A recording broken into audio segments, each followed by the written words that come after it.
The NFL season is finally here, so make sure you're ready with NFL Sunday Ticket and YouTube TV. It gives you the most live NFL games all in one place, exactly what you need to make your Sundays more magical. Sign up today at youtube.com/Sunday Ticket. Local and national games on YouTube TV. NFL Sunday Ticket for out-of-market games excludes digital-only games. When it comes to towing, seeing is believing. That's why Chevy Truck's advanced camera technology offers up to 8 available cameras for 14 unique views, so you can focus on the view that really matters. Chevrolet, together let's drive. Learn more about Chevy Trucks at Chevy.com. Safety or driver assistance features are no substitute for the driver's responsibility to operate the vehicle in a safe manner. Read the Vehicle Owner's Manual for important feature limitations and information.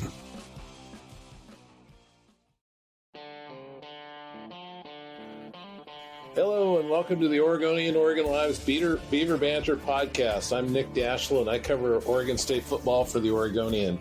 Oregon State kicked off its 2024 season with a 38-15 win over Idaho State on Saturday. The Beavers head to San Diego State this Saturday for their first road game of the season.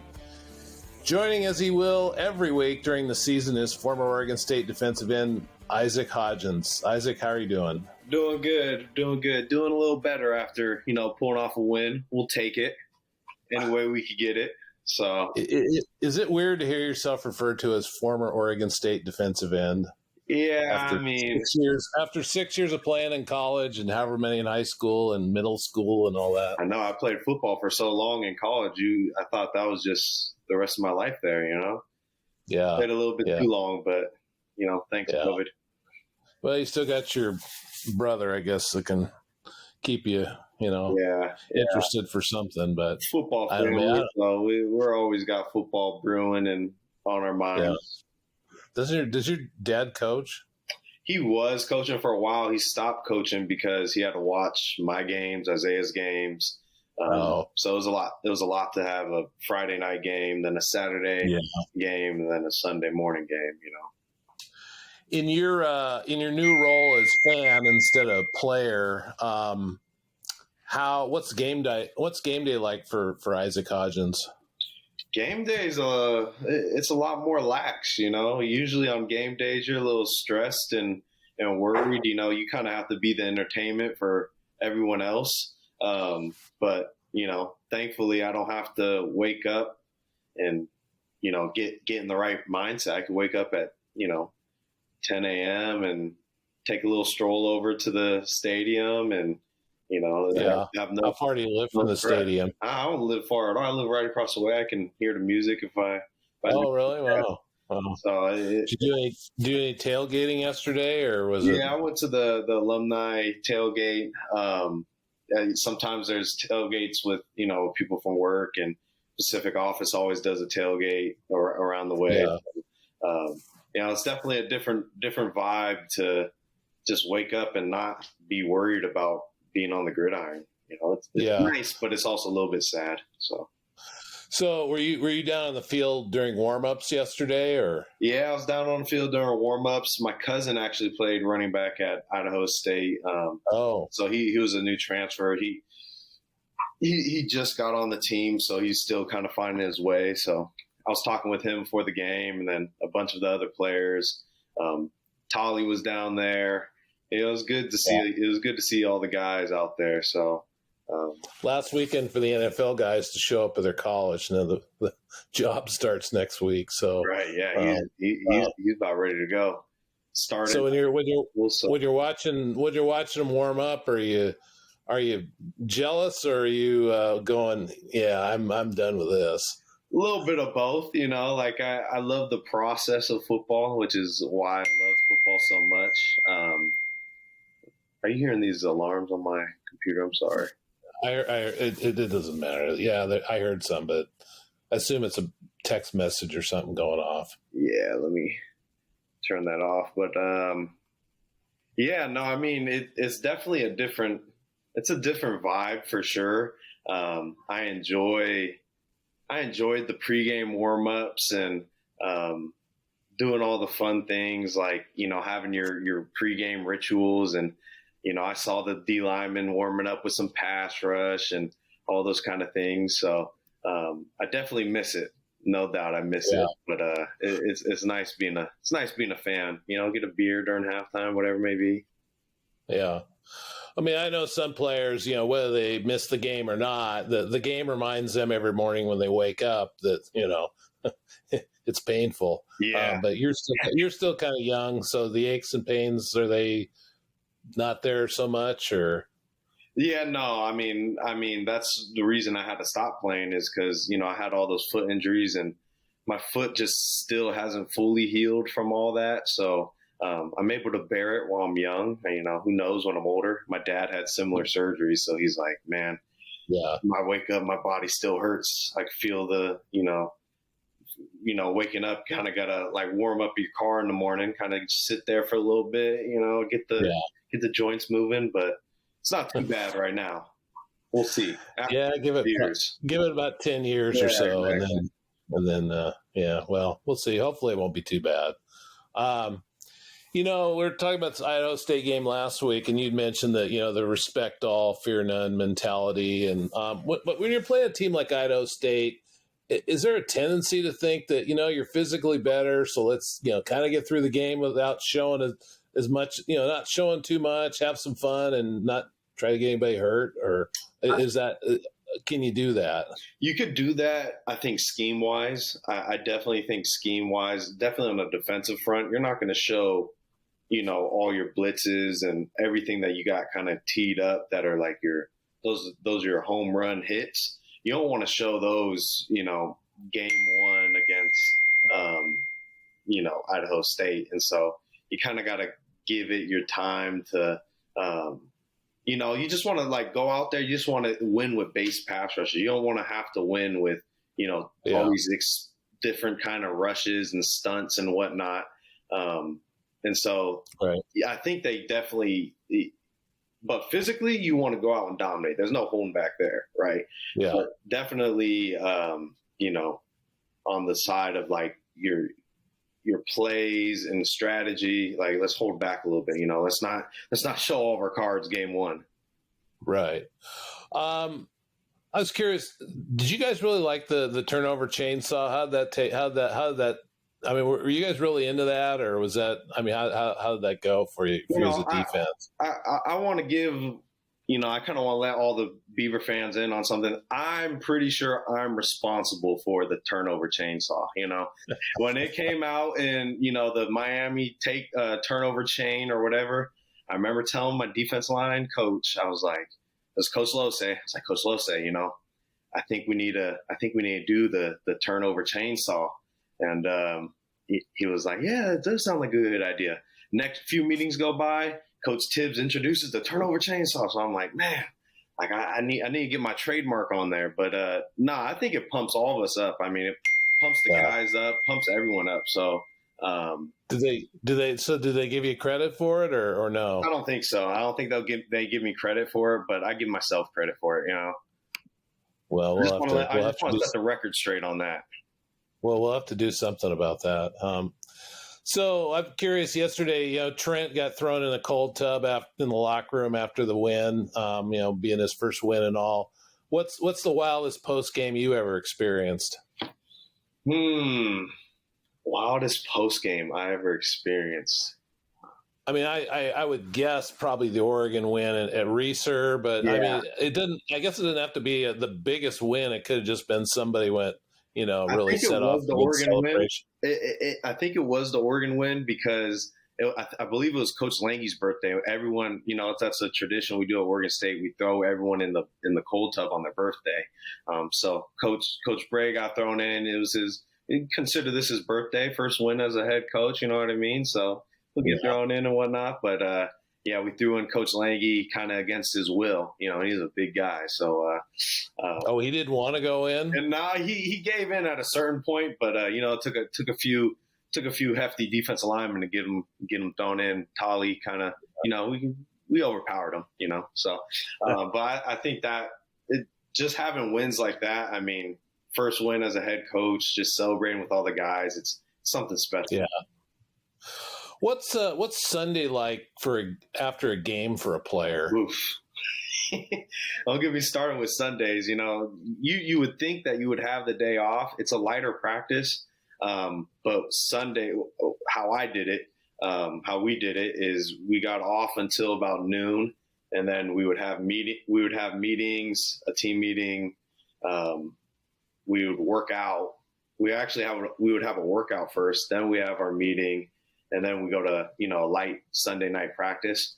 And, it kind of sucks to practice after a game, but you kind of get you get your body moving, movement is medicine. Yeah. So it's nice though on Monday, because Monday was the day we got off. So that was nice to kind of get in like a practice, but it really wasn't a practice, kind of just corrections.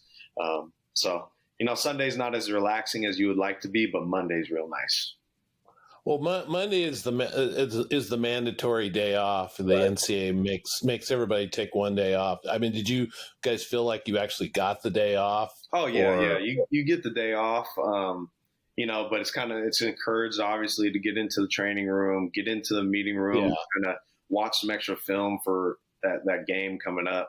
Right. So it's encouraged to do a little extra, stay moving, don't just sit on the couch and be a couch potato. Right. Yeah. Well, let's onto the game.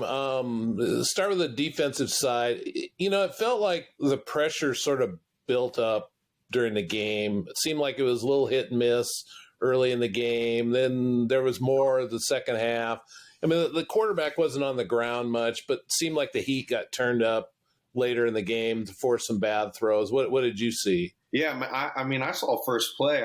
What I liked about it is it looked like they just kind of said, go out and go win. Like, let's win against these guys. One-on-one matchups. Samisi Saluni got a quick win the first play and got in the quarterback's face and caused a hurried ball. And so we made I thought I saw the pocket was messy for the most part. I mean, we're chasing a quarterback out of the pocket. We had about 1.5 sacks, a bunch of quarterback hits. So I like seeing that from like guys just winning on a one-on-one basis and not having to do it with stunts.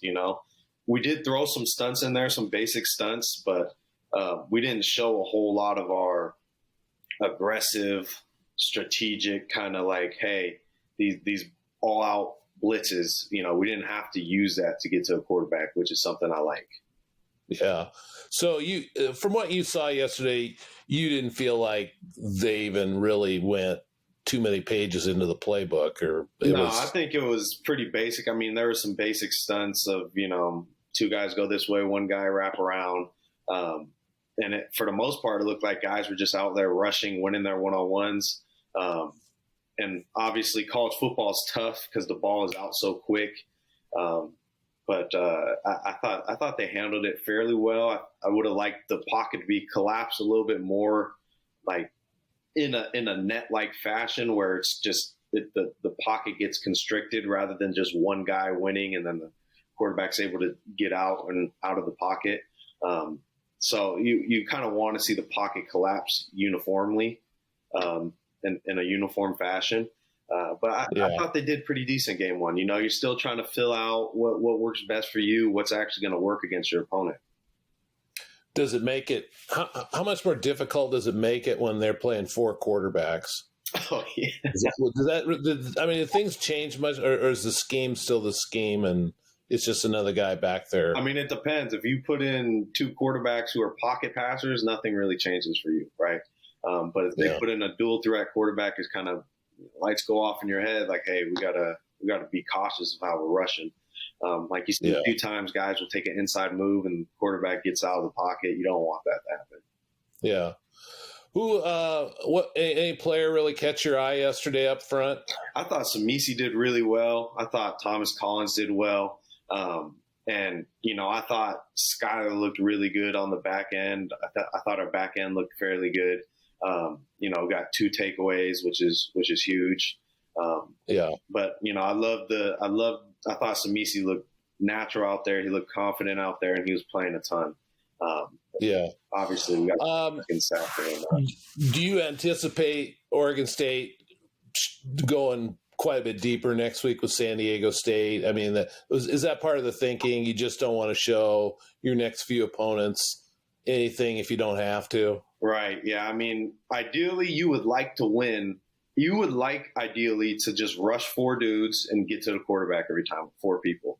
You don't want to have to pull people out of coverage into the rush. Yeah. But you do have to do that at times because you're not able to get there with just 4.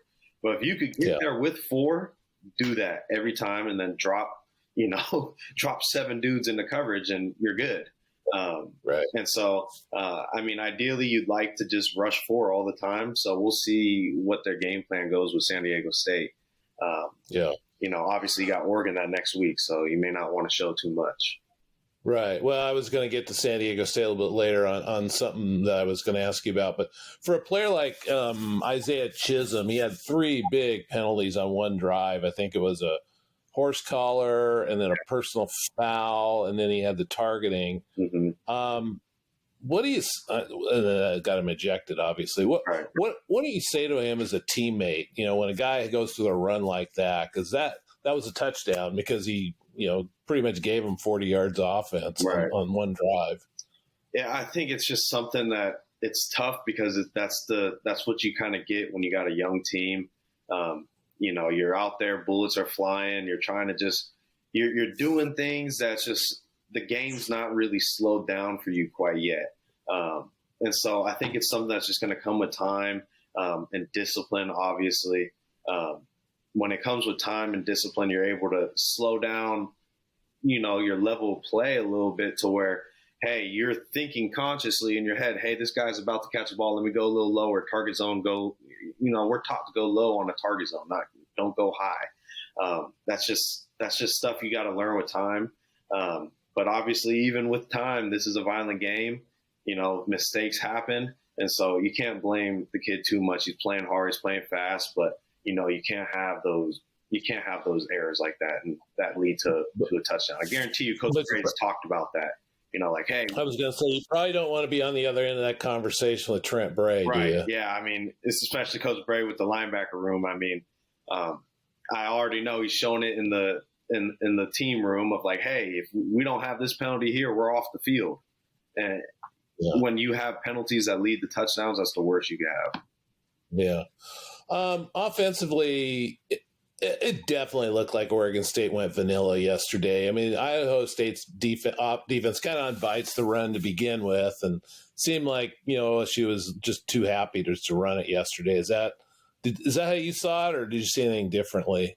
I got mixed feelings about what I saw. Just mixed feelings, and I didn't like the constant rotation of the offensive line. I didn't like the quarterback switching. It's just you kind of want to give some guys a way to kind of jive and gel together. I thought we struggled a bit with the run at first, and then stuff really started to pick up towards the end. Obviously, we got two guys rush for 150 yards. That's great. Yeah, but I thought at first it was kind of like. I just thought there just needs to be a little bit more meshing on the offensive side of the ball, just like learning to play together, the offensive line learning to block together, and how each guy likes to move and maneuver. Yeah. And then obviously building trust with who's the guy who's going to be in the backfield running the offense. Right. Yeah. Well, I think the plan going in was to try to play 8 offensive linemen, which kind of isn't what has been in the past. Oregon State's pretty much gone with 5 guys and really stuck them unless they got hurt or something. But I did notice like Grant Stark went out early, and I don't know if he ever came back. And I noticed, they kind of the right side of the line was kind of, and they played Vincic a little bit at center. Yeah. But yeah, there was some of that. But yeah, but I mean, scheme wise, did it feel like they weren't really doing anything to graduate level? Yeah, you just saw a lot of zone and you didn't see anything, real special kind of pass wise. You saw a lot of crosses, and obviously we had that deep bomb to David Wells, and that was awesome. Yeah. But yeah, there wasn't a lot of fireworks, and I don't know if that was just scheme wise or if that was just because we didn't have anything to produce. You know what I mean? I mean, at a certain point of the game, it was a 1-score game. You know, it almost looked like at some points it's like, oh, I'm getting a little nervous, right? Like, so I don't know if it was kind of like, oh, we're blowing these guys out, so let's not show anything. It's like at the end of the day, you got to win the game. So right. You know, mentally, when you're playing defense, how does it impact the defense when the other team is just running it down your throat and you just can't stop it? I mean, I guess the Oregon game was one example of that for you guys a few years ago. Yeah, I mean, I could just remember 2018 when I first started. I mean, anyone could do anything they wanted to do against our defense. They could run the ball, they could pass the ball. It's just demoralizing, especially as a guy up front, when someone's just running the ball down your throat, you know the run's coming and you can't stop it. It's the most demoralizing thing, I think, in football, honestly, is just not being able to stop the run. Because it's just basically like we're going to impose our will upon you, and there's nothing you could do about it.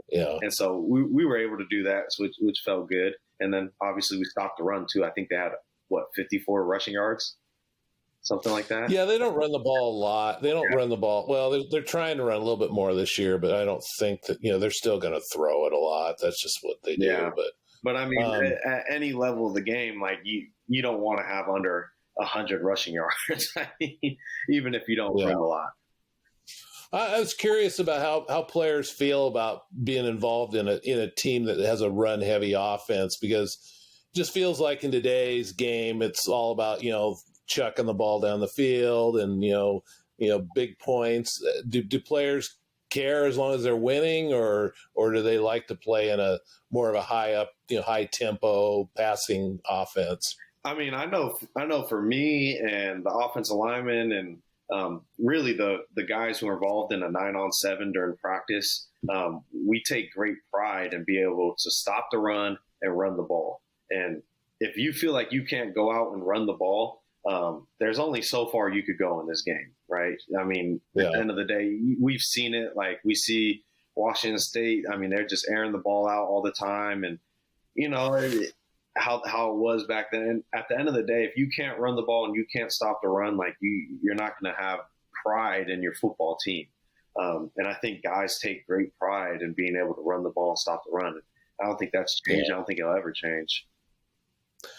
Felt like the quarterbacks yesterday were okay, and that's really all they had to be. I don't feel like we learned a whole lot about Giovanni McCoy. He was fairly accurate, and it looks like he has the ability to throw it deep. And Johnson looks like he could be a problem running the ball. And I don't know about his arm yet, but I mean, is that what did you see from the quarterbacks out there?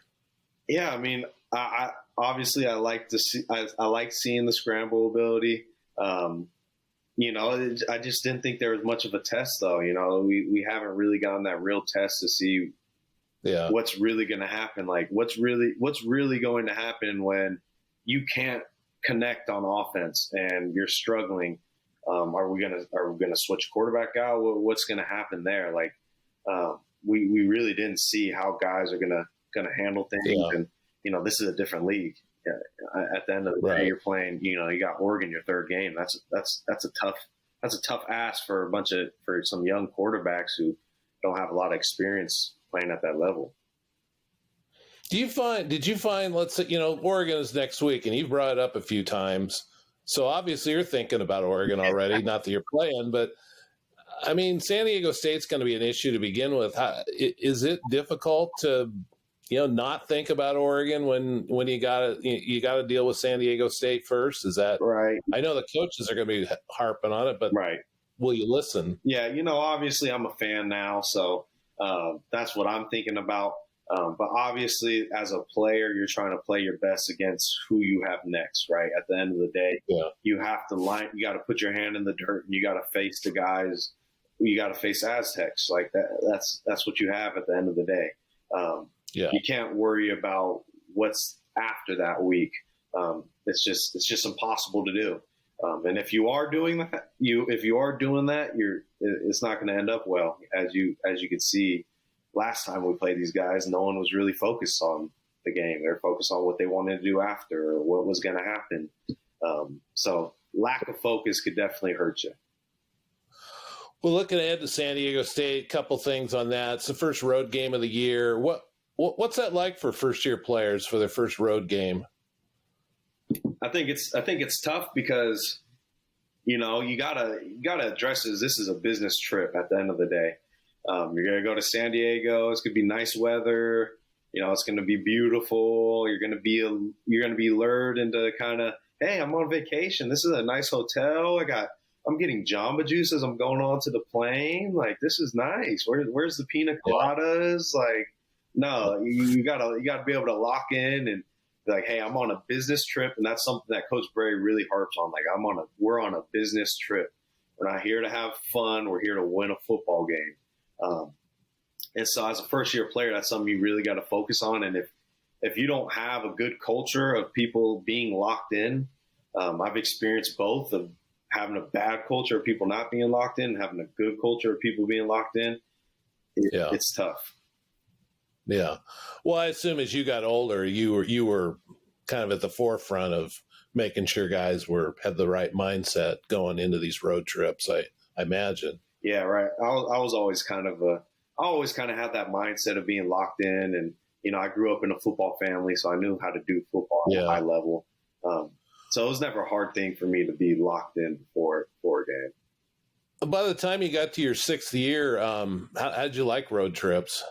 Yeah, I mean, I always loved road trips. I never hated it. I mean, especially when it starts raining around here and you got a road trip to U of A or Arizona State. You're staying at a nice resort. It's really nice. You get a bunch of this good food catered, and then obviously you get to go play the greatest game in the world. I mean, I love road trips. It's just. It's tough because you don't have the same atmosphere. You don't have the comfortability of being at your own locker. You're going to this strange place that you're not used to, and you're going into this locker room that's really tight, and it's usually not the best of facilities. Yeah. And so that's the part that kind of gets you, is you're not feeling as comfortable as you do at home. Was that? You guys always, most teams, as soon as the game's over, you dress, shower, whatever, get something to eat, and then you're on the plane. You don't. There's no downtime at all. Did you like that? Just immediately coming home right after a game, or would you like to spend a few hours and then get on the plane Sunday morning? No, I like getting out of Dodge, say hello to the family who's there, but let's get back. And once we land that plane, get off the plane, like, it's on to the next week. So I like to. It's that physical. Okay, that's done. Whatever happened is done. Once we clear that film, it's done. Let's go to next week. I love the quick turnaround. The main question going into Saturday's game is going to be how Oregon State defends their freshman quarterback, Danny O'Neal. He's a true freshman, and this will be a second college game. I imagine for a defensive lineman, you guys are just rubbing your hands and you're going to get, how do you approach a game like this where the guy hasn't played a lot of college football, and obviously he's talented because he wouldn't be playing this early in his career if he wasn't. But you try to get into his head. Do you throw a few more things at him early in the game? How do you approach something like that? I really don't think it changes much. You just try to get in his face as early as often. It's not necessarily about getting a sack. It's about messing up his throwing motion, not allowing him to follow through on a pass, not allowing him to step up in the pocket. Little things like that could razzle someone who's a little younger, is not used to it. Back in high school, you're used to having a clean pocket all the time and being the best out there. If you can make the pocket ugly often and mess with his rhythm, you're not going to allow someone to get in a rhythm, and that's what you want to stop as a defensive lineman. Were you much of a talker with quarterbacks? Yeah, when I could. It was a little sly. I was more of a sly, funny comment kind of guy, like we play like a Stanford or something. Like, oh, you're pretty smart, huh? What's your major? Or, just asking stupid stuff. Or sometimes we would look up like, hey, what's his girlfriend's name? And then we'd make that as one of our calls on the defensive line. His girlfriend Susie would be like, Susie. Like, okay, move over to the left. And just little things like that to kind of get in people's heads. So we always like. Did it ever work? Did it ever work? Maybe. I don't know. No. I might have to ask someone someday, but I mean, it's just one of those things you do. Just kind of, you never know. They might go back in the huddle like, dang, like whenever someone said something crazy to me on the field, I would just be back on the bench like, dude, this guy said this. That was crazy. Yeah. So Oregon State's a 4.5-point favorite Saturday. As players, I mean, do you guys ever pay attention to point spreads at all, or I never. I mean, I'm did. sure you. Yeah, you probably heard of them. Yeah, I never really even. I was all focused on the game and left all the noise to everyone else. I was just only focused on what personnel do they run the most, what are the tendencies they like to do. Those are the kind of things that we like to focus on. So every week I get on social media and I ask fans for some questions if they have any, and so boy, I had a lot of them this week, but I'm not gonna go into them. But we got a few minutes here to hit a few of them. But one of them was actually somebody asked me this one last week. So last year at Arizona, I'm trying to remember, you were a late scratch in that game, weren't you? At Arizona? Yeah, I traveled in that game, but I had gotten a sports hernia, and so I was still recovering from that.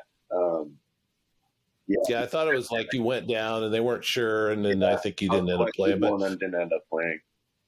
But the question was, so as players, what did you guys think of the call to have the kicker run on fourth down instead of? I was thinking about that actually when I was watching the Arizona game this past after the Beaver game.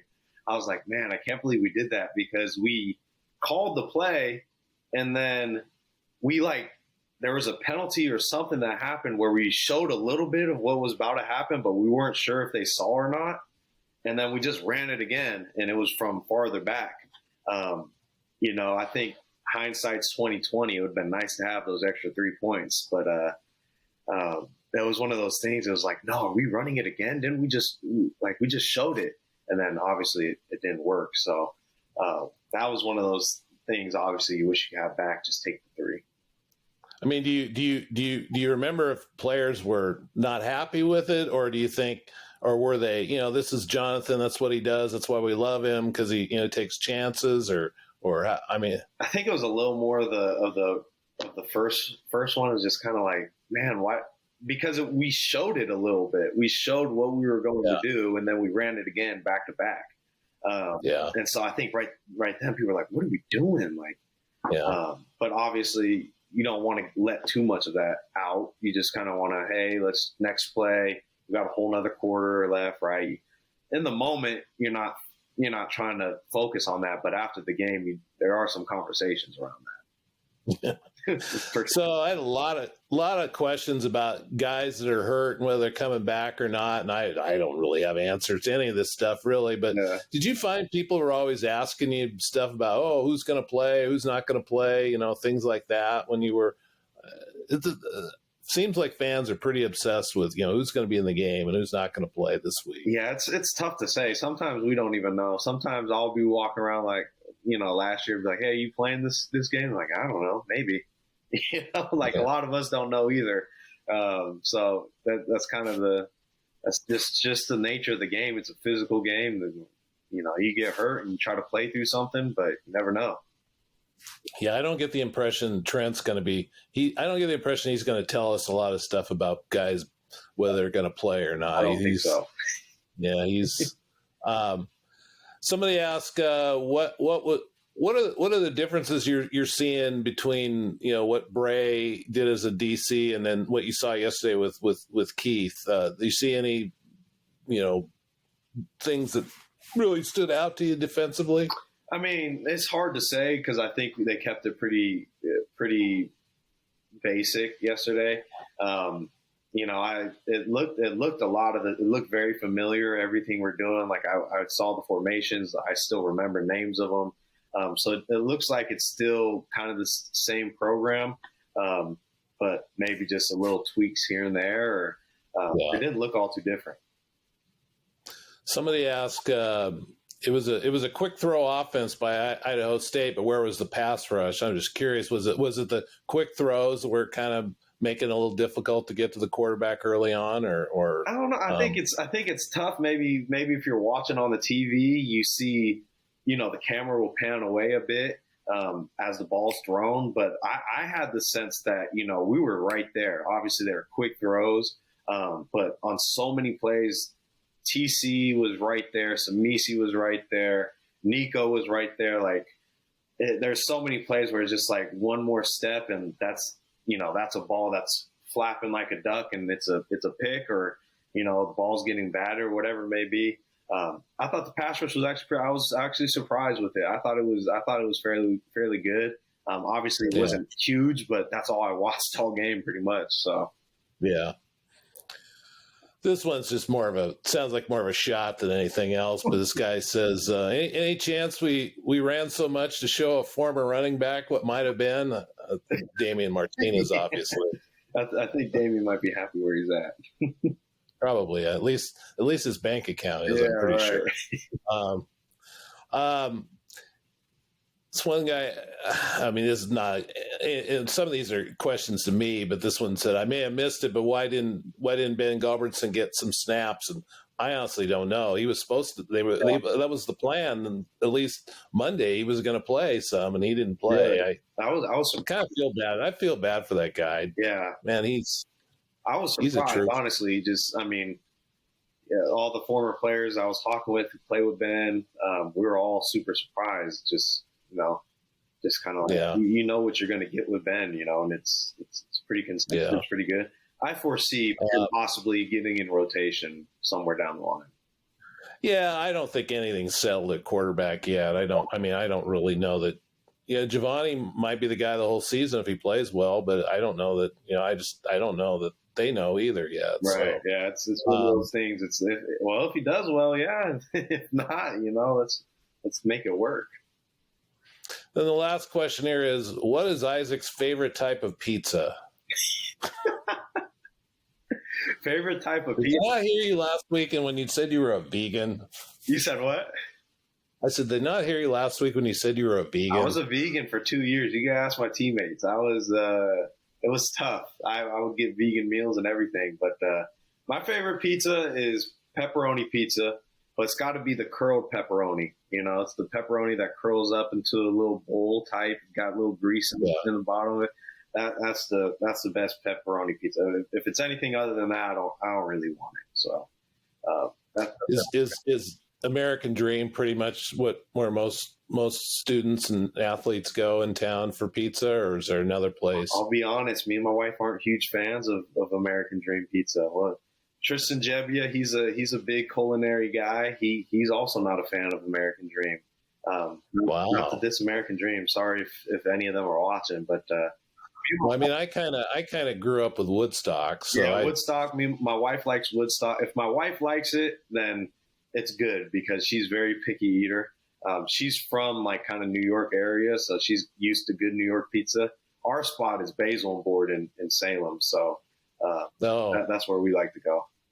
That's a little, that's a little. So you got to go out of town to get pizza then. Yeah, either that or Woodstock's, one of those two. Yeah. No, Woodstock's has been around for a long time. Very good. But so, all right. Well, I think that'll do it for this week's podcast. We'll be back a week from now to talk a little bit about San Diego State and then everybody's favorite opponent, the Ducks. We'll be 2-0 going to that game. You're calling a W, okay? Yeah, come on now. You're not going to go beyond that though and call 3-0 yet. Let's start with 2-0.